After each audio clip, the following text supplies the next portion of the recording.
चेतावनी दी है। इजराइल ने कहा है कि ईरान ने जो किया है उसकी बहुत भारी कीमत उसे चुकानी होगी। इसके अलावा अमेरिका, ऑस्ट्रेलिया समेत इजराइल का समर्थन देने वाले तमाम देश ईरान के खिलाफ लामबंद हो गए हैं। यानी जो कुछ अभी दुनिया देख रही है उससे भी भयानक हालात मिडिल ईस्ट में हो सकते हैं।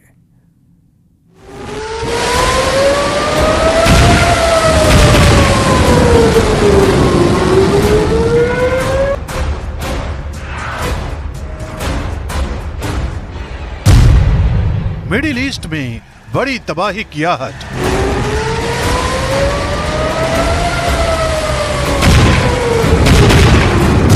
ईरान के मिसाइल हमलों ने बजाया बर्बादी का सायरन।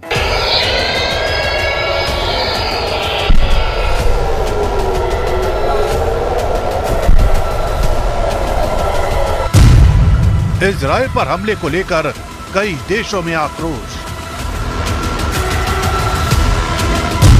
क्या ईरान का हमला सब कुछ ले डूबेगा?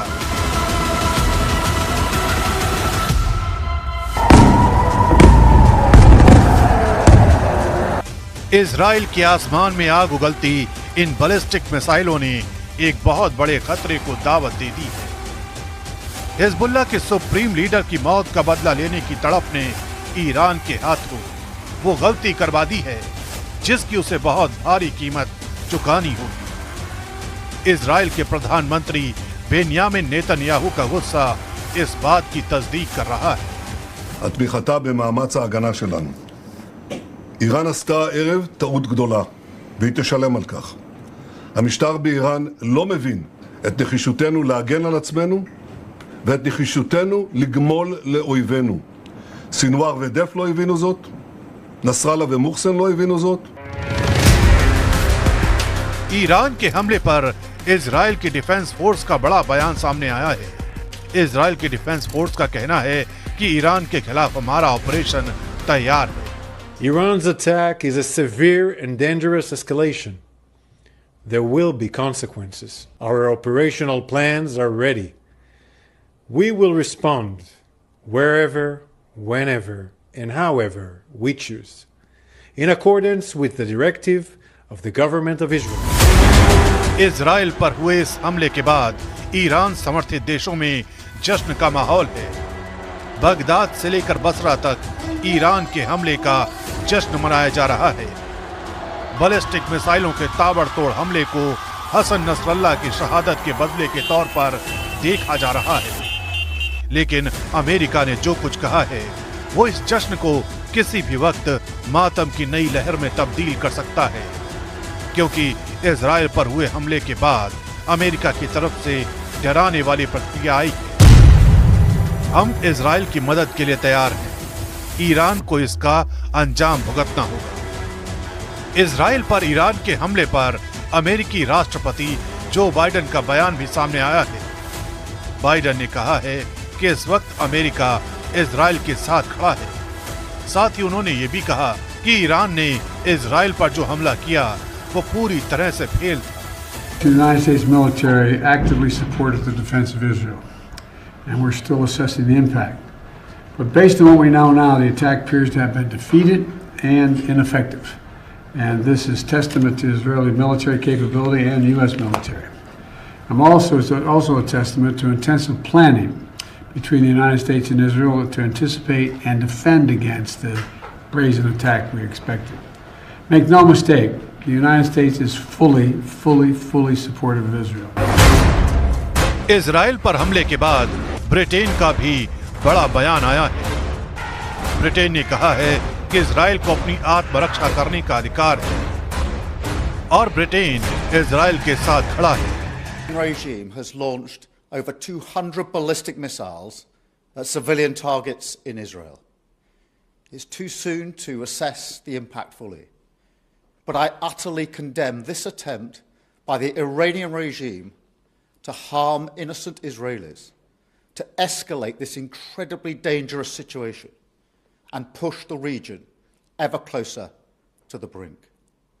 It cannot be tolerated. We stand with Israel and we recognize her right to self-defense in the face of this aggression.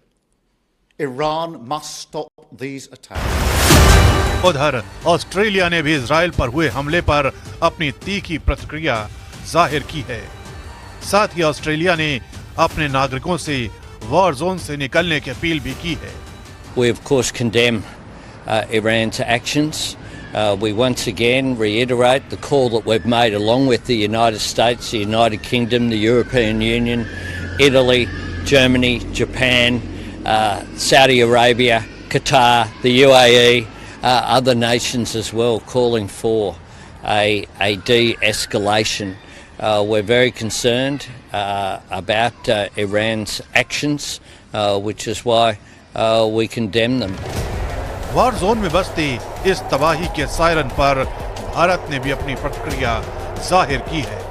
We understand that Israel had a need to respond, but we also believe that any response by any country has to take into account international humanitarian law, that it must be careful about any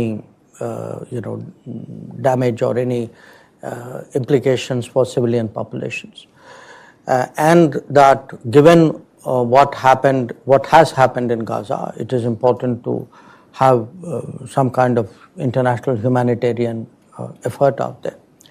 And we are very much concerned at the possibility of a broadening of the conflict, not just what happened in Lebanon, but also I referred earlier to the Houthis and the Red Sea, and to some extent anything that happens between Iran and Israel. यानी बदले की आग में धधकती ये कहानी middle east के लिए डराने वाली चुनौतियां लेकर आने वाली है, क्योंकि इजराइल पर हुए हमले को दुनिया के कई देश आतंकी हमले के तौर पर देख रहे हैं। यही वजह है कि ईरान के लिए आने वाले कुछ घंटे बहुत भारी साबित हो सकते हैं। इस बीच राजस्थान के राजसमंद से बड़ी खबर आ रही है, जहां पर एक वाहन धू धू कर जल उठी। वैन में सवार ड्राइवर ने कूदकर जैसे तैसे अपनी जान बचाई है। बड़ी खबर है, वैन में शॉर्ट सर्किट से बताया जा रहा है कि यह आग लगी होगी। आग लगने से गैस किट ने और ज्यादा आग पकड़ ली। कुंवारिया थाना क्षेत्र के सिमाल चौराहे के पास की घटना है। तस्वीरें आप देख सकते हैं। बीच सड़क में अचानक इस वैन में धुआं उठने लगा और फिर आग लग गई, पूरी तरह से जलकर खाक हो गई और बिल्कुल ड्राइवर ने जैसे तैसे कूदकर अपनी जान बचाई है। कुंवारिया थाना क्षेत्र के सिमाल चौराहे के पास की घटना है राजसमंद की। ये आप खबर देख रहे हैं, जहां पर एक वैन में अचानक आग लग गई। गैस किट में ये बताया जा रहा है कि शॉर्ट सर्किट के कारण आग लगी है। धू धू कर पूरी तरह से ये वैन जल उठी।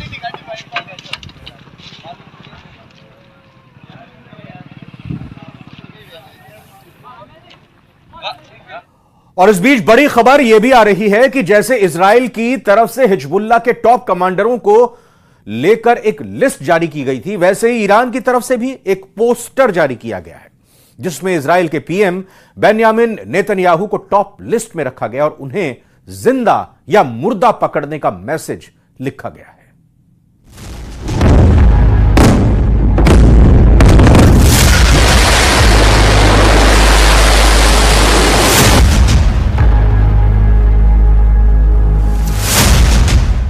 इजराइल के खिलाफ ईरान की पोस्टर मिसाइल। ईरान के पोस्टर में नेतन्याहू को बताया गया मोस्ट वांटेड।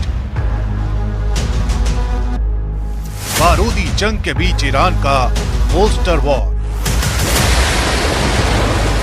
वॉर जोन में इस वक्त भयानक भगदड़ मची है। मिसाइल हमलों के बीच लगातार बजते सायरन किसी बड़ी अनहोनी की तरफ इशारा कर रहे हैं। लोग जल्द से जल्द सुरक्षित ठिकानों तक पहुंचना चाहते हैं, लेकिन इसी बीच एक पोस्टर ने ईरान की मंशाओं को दुनिया के सामने ला दिया है। दावा किया जा रहा है कि ये पोस्टर ईरान की तरफ से ही जारी किया गया है। इस पोस्टर में इजराइल के प्रधानमंत्री बेन्यामिन नेतन्याहू को मोस्ट वांटेड करार दिया गया है और पोस्टर के जरिए उन्हें जिंदा या मुर्दा पकड़ने की बातें लिखी गई हैं। यानी ईरान सीधे सीधे बेन्यामिन नेतन्याहू को टारगेट करना चाहता है। यही वजह है कि अमेरिका के पूर्व राष्ट्रपति डोनाल्ड ट्रंप ने तीसरे विश्व युद्ध के कयासों का भी जिक्र कर दिया है।